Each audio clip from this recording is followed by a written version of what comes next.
यह सवाल कि अच्छे लोगों के साथ ही बुरा क्यों होता है, एक गहरी और जटिल मानवीय समस्या है, जिसका जवाब सिर्फ एक दृष्टिकोण से नहीं दिया जा सकता।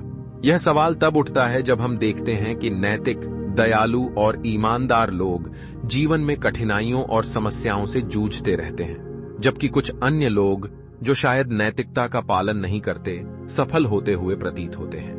बचपन से ही हम में से अधिकतर लोग सुनते आए हैं कि अच्छा करोगे तो अच्छा होगा।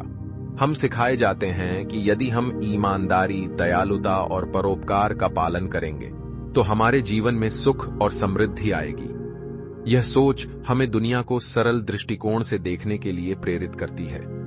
लेकिन जैसे जैसे हम बड़े होते हैं, वास्तविकता हमें दिखाती है कि जीवन हमेशा उस तरह से काम नहीं करता जैसा हम सोचते हैं। अच्छे लोग भी कभी कभी जीवन के सबसे कठिन समय से गुजरते हैं। अलग अलग धर्म और आध्यात्मिक परंपराएं इस सवाल का अलग अलग जवाब देती हैं। हिंदू धर्म में कर्म सिद्धांत के अनुसार हमारे वर्तमान जीवन की परिस्थितियां हमारे पिछले जन्म के कर्मों का फल होती हैं। यदि किसी अच्छे व्यक्ति के साथ बुरा हो रहा है तो यह संभव है कि उसके पिछले कर्मों का परिणाम हो। लेकिन इस सिद्धांत का मतलब यह नहीं है कि अच्छा इंसान अपने वर्तमान जीवन में गलत कर रहा है, बल्कि यह एक गहरे और विस्तृत दृष्टिकोण को प्रकट करता है जो कई जन्मों और जीवनों पर आधारित है।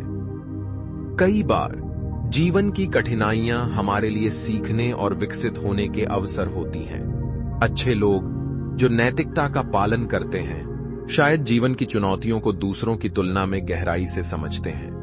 उनका दिल संवेदनशील होता है और वे दर्द को महसूस करते हैं, जो उन्हें और भी दयालु और मजबूत बनाता है।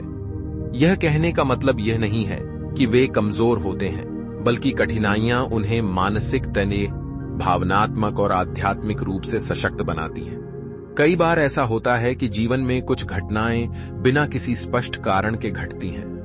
हम प्रकृति और ब्रह्मांड के नियमों को पूरी तरह से नहीं समझते, और कभी-कभी अच्छे लोगों के साथ बुरा होना उस ब्रह्मांडीय असंतुलन का हिस्सा हो सकता है। यह विचार हमें यह समझने में मदद करता है कि जीवन की हर घटना का एक स्पष्ट उत्तर नहीं होता, और हमें उसे स्वीकार करना सीखना चाहिए। यह भी सच है कि अच्छे लोग अक्सर दूसरों की मदद करने और उनकी देखभाल करने में खुद की जरूरतों को नजरअंदाज कर देते हैं। उनके नैतिक सिद्धांत और दयालु स्वभाव उन्हें दूसरों की सेवा में जीवन बिताने के लिए प्रेरित करता है। लेकिन कई बार यह समाज उनके बलिदान को नजरअंदाज कर देता है। इससे उन्हें जीवन में अवहेलना और कठिनाई का सामना करना पड़ता है। हमारे समाज में अच्छे लोगों से उम्मीदें अधिक होती हैं। उनसे उम्मीद की जाती है कि वे हमेशा दूसरों के लिए खड़े होंगे, बिना किसी स्वार्थ के मदद करेंगे। जब वे इस समाज की उम्मीदों पर खरे उतरते हैं तो कई बार उन्हें उनकी मेहनत का सही फल नहीं मिलता। उनके संघर्षों को नजरअंदाज कर दिया जाता है, क्योंकि समाज उनसे लगातार अच्छे कर्मों की अपेक्षा करता है। इसका परिणाम यह होता है कि उनके साथ बुरा भी तब होता है जब वे सबसे अधिक सहानुभूति और समर्थन के हकदार होते हैं। अच्छे लोग हमेशा सही और गलत के बीच की रेखा को स्पष्ट रूप से देखते हैं। वे किसी अन्याय या बुराई का विरोध करने से पीछे नहीं हटते। उनकी इस ईमानदारी और स्पष्टता के कारण वे कई बार उन लोगों के शिकार बन जाते हैं जो सत्ता, लोभ और स्वार्थ के कारण उन्हें कमजोर समझते हैं। यह भी एक कारण हो सकता है कि अच्छे लोगों को जीवन में अधिक चुनौतियों का सामना करना पड़ता है।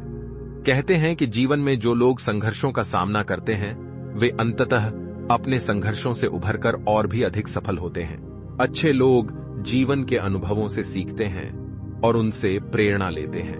उनकी अच्छाई, धैर्य और कड़ी मेहनत उन्हें अंततः जीवन में सफलता की ओर ले जाती है। यह सोच हमें यह विश्वास दिलाती है कि यदि आज किसी अच्छे व्यक्ति के साथ बुरा हो रहा है तो कल उसकी मेहनत और अच्छाई का फल उसे अवश्य मिलेगा। अच्छे लोगों के साथ बुरा होना एक जटिल और गहरा प्रश्न है, जिसका कोई एक स्पष्ट उत्तर नहीं हो सकता। जीवन की चुनौतियां हमें मजबूत बनाती हैं और हमें हमारे सच्चे उद्देश्य की ओर ले जाती हैं। चाहे कर्म का सिद्धांत हो, प्रकृति का असंतुलन या समाज की अपेक्षाएं, अच्छे लोगों के साथ बुरा होना एक ऐसा अनुभव है जो उन्हें और भी अधिक गहराई से जीवन को समझने में मदद करता है। यह सोचने का समय आ गया है कि जीवन की कठिनाइयां हमें बेहतर इंसान बनने का मौका देती हैं। तो दोस्तों, उम्मीद है कि इस वीडियो से आपको काफी कुछ सीखने को मिला होगा। अगर कुछ नया और उपयोगी जानने को मिला हो तो हमारे इस वीडियो को लाइक, शेयर और हमारे चैनल को सब्सक्राइब जरूर कर लीजिएगा। साथ ही कमेंट बॉक्स में अपनी राय देना न भूलें। धन्यवाद।